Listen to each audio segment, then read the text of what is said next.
ఓ మహిళ తీవ్రమైన కడుపు నొప్పితో ఆసుపత్రికి వచ్చింది.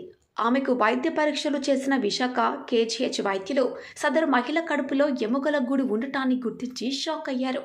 ఆ తర్వాత ఆపరేషన్ చేసి ఎముకలను బయటకు తీశారు.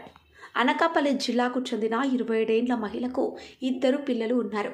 3 ఏళ్ల క్రితం ఆమె మరోసారి గర్భం దాల్చడంతో ఆపరేషన్ కోసం మందులు వాడింది. ఆ తర్వాత కొన్నాళ్లకే కడుపు నొప్పి వేధించసాగింది. సాధారణ నొప్పిగా భావించిన ఆమె మొదట పట్టించుకోలేదు.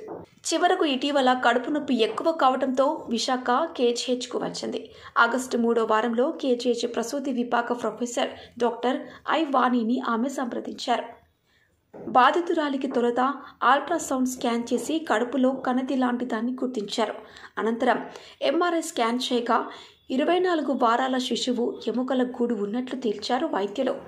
అత్యంత అరుదుగా తలెత్తే ఈ సమస్యను వైద్య పరిభాషలో లిథోఫీడియాన్గా చెబుతారని వైద్యులు అంటున్నారు.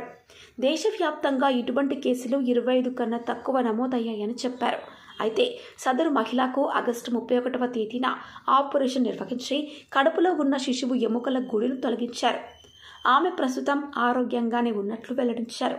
కొద్ది రోజులు అబ్జర్వేషన్లో ఉంచి ఆ తరువాత డిశ్చార్జ్ చేస్తామని విశాఖ కేజీహెచ్ వైద్యులు చెప్పారు.